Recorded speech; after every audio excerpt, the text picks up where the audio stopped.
Observando aqui com a gente é que esses grupos criminosos faziam de tudo um pouco. Então, desde a sonegação de impostos até um esquema totalmente fraudulento de compra e venda de nota fiscal, a adulteração de álcool com metanol para conseguir vender no bico da bomba e fraudar o consumidor final. Então, era um esquema que envolvia uma série de crimes que acabavam se intercomunicando, ou seja, um crime favorecia o outro. E você vai ver agora, numa reportagem especial, como é que funcionava esse mercado criminoso. Bruno Tavares explica aqui pra gente. O esquema começava com a importação pelo porto de Paranaguá de 2 produtos estratégicos: a nafta, um derivado do petróleo, e o metanol, um tipo de álcool. Oficialmente, os carregamentos tinham como destino a indústria química e os fabricantes de biocombustíveis. Mas, na prática, eram levados por caminhões-tanque até postos de combustíveis, onde eram usados para batizar gasolina e etanol, o que é proibido. Motoristas que abasteciam nesses postos pagavam mais barato, achando que estavam comprando combustível, mas, na verdade, colocavam no tanque um produto que estraga o motor do carro. O metanol é um solvente químico extremamente tóxico, extremamente perigoso, que tem restrição na ANP para conter apenas 0,5% em combustíveis, por exemplo, na gasolina. Não obstante, fiscalizações no estado de São Paulo apontam alguns postos com até 90% de metanol, o que é extremamente arriscado para as pessoas, para os veículos, para o meio ambiente. Quem fazia o transporte desses produtos químicos, tóxicos e altamente inflamáveis era a G8 Log. A empresa criada pelo grupo criminoso tem uma frota de aproximadamente 1.000 caminhões. Inspeções feitas pela Polícia Rodoviária Federal verificaram que esses caminhões-tanque cruzavam as estradas do país sem respeitar as normas de segurança e de proteção ao meio ambiente. Segundo a Força Tarefa, o grupo também aproveitou a crise financeira vivida pelos fabricantes de etanol do interior de São Paulo e comprou pelo menos 5 usinas. Entre elas, as gigantes Itajobi e Virgulino de Oliveira, na região de São José do Rio Preto. Segundo a investigação, as usinas foram compradas em nome de laranjas, mas pertenceriam a Mohamed Hussein Murad. Mohamed é dono de uma formuladora de combustível, de uma rede de distribuição e de postos de combustíveis. Segundo a polícia, ele é investigado há quase 10 anos por chefiar um esquema de sonegação fiscal que coloca as empresas dele como uma das maiores devedoras de impostos do país.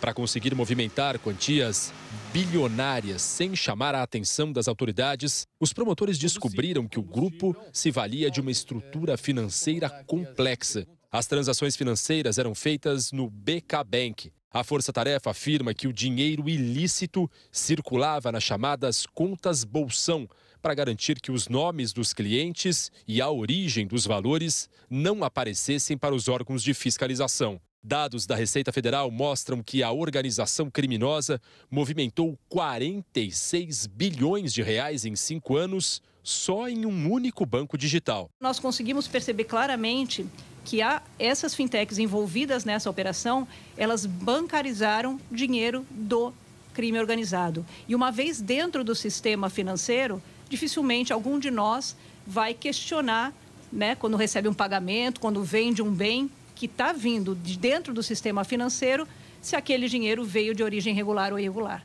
A Força Tarefa descobriu que grande parte do dinheiro era aplicado em fundos de investimentos administrados pela REAG, uma das maiores gestoras independentes do país, listada inclusive na Bolsa de Valores de São Paulo. O patrimônio de ao menos 40 fundos somava 30 bilhões de reais.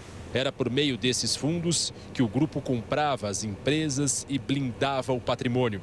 A quadrilha chegou a adquirir um terminal portuário no Paraná e mais de 100 imóveis. Entre eles, 6 fazendas no interior de São Paulo e uma casa em Trancoso, na Bahia, avaliados em mais de 40 milhões de reais. Nós diremos que há um paraíso fiscal hoje no Brasil, formado por fintech. A fintech ela não tem agência, né, bancária. Como é que o dinheiro entra ali? Por meio de contas bolsão dentro de instituições financeiras normais. Só que essa conta está em nome da fintech, não está em nome do real destinatário. Então, nós não temos informação de quem é aquele titular do dinheiro.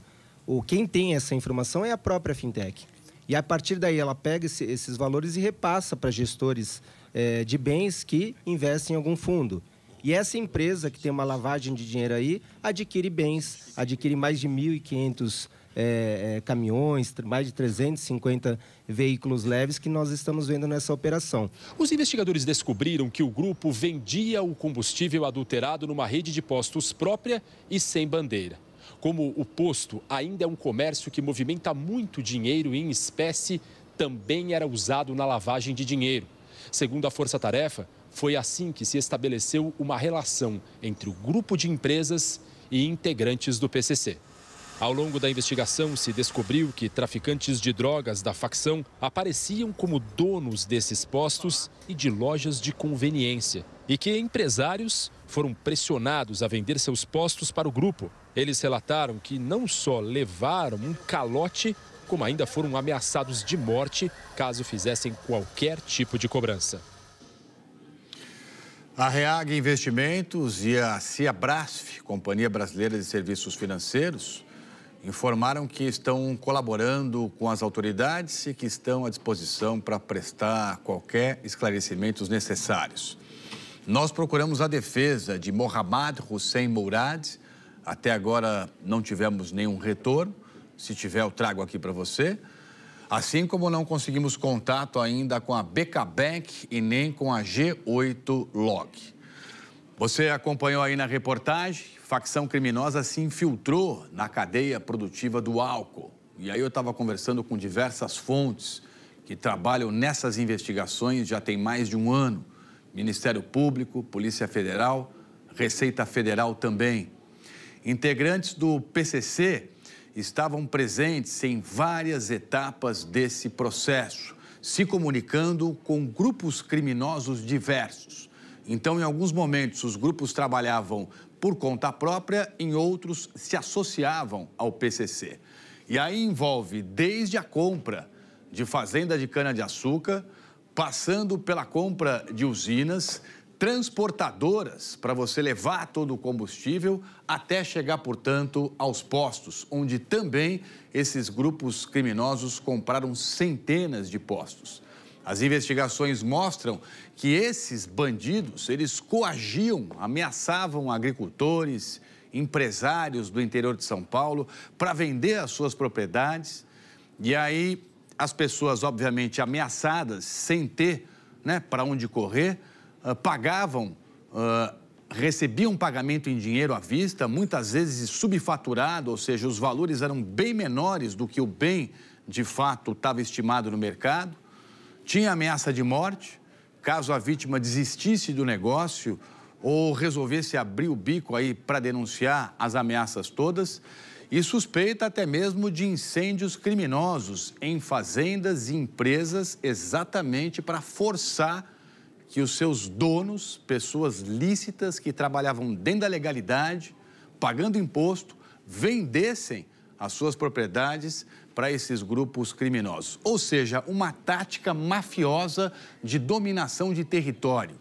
Crimes aí que envolvem sonegação, centenas de milhões de reais, portanto, que deixam de ser arrecadados em tributos federais, lavagem de dinheiro, adulteração de combustíveis, uma série, portanto, de crimes gravíssimos envolvendo esses grupos criminosos atacados hoje por essa grande operação em 8 estados do nosso país.